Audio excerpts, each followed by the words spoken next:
Google শিটে কাজ করবার সময় অর্থাৎ ডেটা অ্যানালিসিস এবং ক্যালকুলেশন করবার সময় আমরা বিভিন্ন রকম ফাংশন এবং ফর্মুলা ব্যবহার করে থাকি। আচ্ছা, ফাংশন আর ফর্মুলা কি একই, নাকি এদের মধ্যে কোনো পার্থক্য আছে? কিভাবে লেখা হয় একটা ফাংশন এবং ফর্মুলা? আর ফর্মুলা বা ফাংশন লিখতে গেলেই সেলের নিচে কিছু বক্স এসে হাজির হয়, এগুলোই বা কি? ফর্মুলা হলো একটি টুল যেটা আমাদের ডেটা অ্যানালিসিস বা ক্যালকুলেশন করতে সাহায্য করে। সাধারণত = সাইন দিয়ে একটি ফর্মুলা শুরু হয় এবং শেষে এন্টার প্রেস করতে হয়। আর এই ফর্মুলার মধ্যে সেল রেফারেন্স, ম্যাথমেটিক্যাল অপারেটর এবং ফাংশন থাকে। যেমন এই দুটি কলামে সংখ্যাগুলি যোগ করতে হবে। দেওয়ার পর একটি সেল রেফারেন্স দিলাম, এরপর একটি অপারেটর প্লাস দিলাম এবং আরেকটি সেল রেফারেন্স দিলাম, এবার এন্টার। এটা হলো ফর্মুলা, অর্থাৎ আমি সেলটিতে ফর্মুলা লিখলাম। এই ফর্মুলাটি ফাংশন ব্যবহার করেও লিখতে পারি। ফাংশন হলো পূর্ব নির্ধারিত একটি ফর্মুলা যার একটি নির্দিষ্ট গঠনশৈলী বা সিনট্যাক্স আছে। ফাংশনের মধ্যে আর্গুমেন্ট বা ইনপুট দিলে একটি নির্দিষ্ট রেজাল্ট দেয়। এই ফর্মুলাটিতে দুটি ফাংশন রয়েছে। এখানে দেওয়ার পর সাম ফাংশনটি ব্যবহার করছি, আর এর মধ্যে একটি আর্গুমেন্ট দিতে হবে। এখানে রেঞ্জ রেফারেন্সকে আর্গুমেন্ট হিসাবে দিলাম।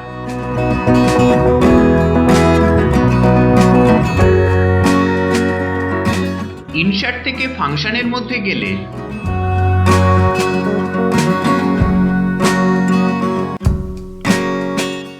অথবা টুলবারের ফাংশন টুলের মধ্যে থেকে সমস্ত ফাংশনের লিস্ট পাওয়া যায়। এখান থেকে সিলেক্ট করেও আমরা ফাংশনটি ব্যবহার করতে পারি। বিভিন্ন ফাংশনের নির্দিষ্ট কিছু কাজ আছে, যেমন সাম ফাংশন যোগ করে, কাউন্ট ফাংশন সেল কাউন্ট করে, ইফ ফাংশন কোনো লজিককে অ্যানালিসিস করে তারপর রেজাল্ট দেয়। আর এই ফাংশনগুলো ব্যবহার করে আমাদের প্রয়োজন মতো ফর্মুলা তৈরি করে নিতে পারি। তবে সাধারণত ফর্মুলা এবং ফাংশন শব্দ দুটিকে আমরা একই অর্থে ব্যবহার করে থাকি।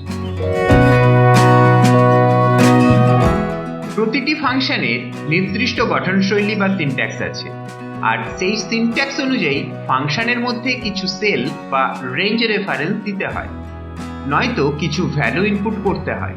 এগুলোকেই বলে আর্গুমেন্ট। যেমন ইফ ফাংশনের মধ্যে 3টি আর্গুমেন্ট দিতে হয়, সাম ফাংশনটির মধ্যে অন্তত একটি আর্গুমেন্ট দিতে হয়। আর যদি কোনো ফাংশনে একাধিক আর্গুমেন্ট দিতে হয় তবে তা কমা দিয়ে সেপারেট করা হয়। আর্গুমেন্টগুলিকে ব্র্যাকেট বা প্যারেনথিসিসের মধ্যে রাখতে হয়। অবশ্য কিছু ফাংশন আছে যাতে কোনো আর্গুমেন্ট লাগে না, যেমন টুডে, নাও, র্যান্ড ইত্যাদি।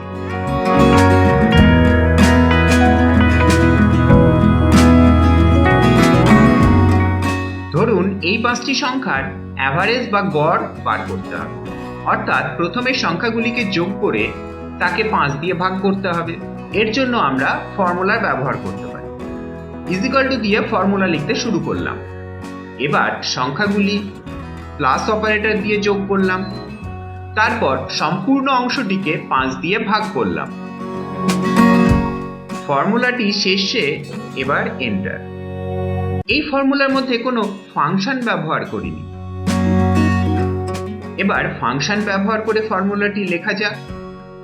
যোগ করার জন্য সাম ফাংশনটি ব্যবহার করছি এবং কটি সংখ্যা আছে সেটি গণনার জন্য কাউন্ট ফাংশন। ফর্মুলা শেষ করে এন্টার।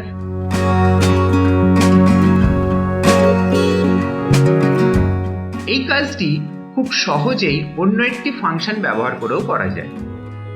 ফাংশনটি হলো অ্যাভারেজ। এবার সেটি ব্যবহার করা যাক। দিয়ে লিখতে শুরু করলাম। যেই এ লিখলাম অমনি একটি সাজেশন বক্স খুলে গেল। এর মধ্যে এ দিয়ে শুরু ফাংশনের নাম সাজেস্ট করছে। এটিকে বলা হয় function auto complete box. Mouse বা অ্যারো কিজ ব্যবহার করে এর মধ্যে থেকে আমাদের প্রয়োজন মতো ফাংশন সিলেক্ট করতে পারি।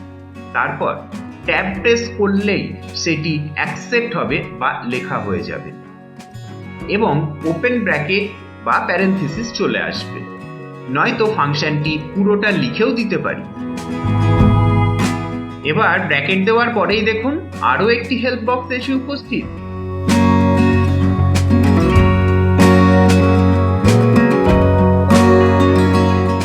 ফাংশনটি কি রিটার্ন দেবে এবং কি আর্গুমেন্ট ব্যবহার করবে সেটি এখানে লেখা থাকে। কোনো ফাংশন সম্বন্ধে না জানা থাকলেও এটি দেখে সহজেই ফাংশনটি ব্যবহার করা যায়। এটি হলো ফাংশন আর্গুমেন্ট হেল্প বক্স। চাইলে এটিকে ছোট বড় করতে পারেন বা খোলা বন্ধও করতে পারেন।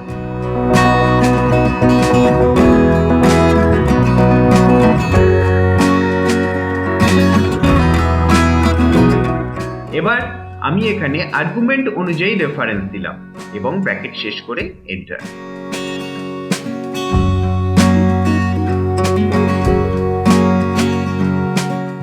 এই ফাংশন আর্গুমেন্ট হেল্প বক্সে বিভিন্ন ধরনের লেখা থাকে। যেমন সাম ফাংশনের ক্ষেত্রে প্রথম আর্গুমেন্টটি হলো ভ্যালু 1, অর্থাৎ এখানে অবশ্যই কোনো ভ্যালু অথবা সেল বা রেঞ্জ রেফারেন্স দিতে হবে। কিন্তু এখানে পরের আর্গুমেন্টগুলি স্কোয়ার ব্র্যাকেটের মধ্যে আছে, অর্থাৎ এগুলি অপশনাল, না দিলেও হবে।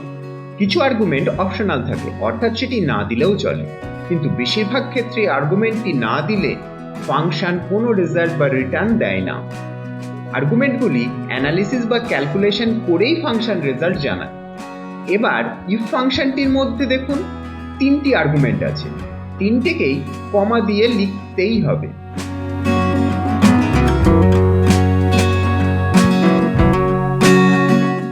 গুগলে গিয়ে all Google sheet function list বলে সার্চ করে সমস্ত ফাংশনের গঠন এবং ব্যবহার দেখতে পারি।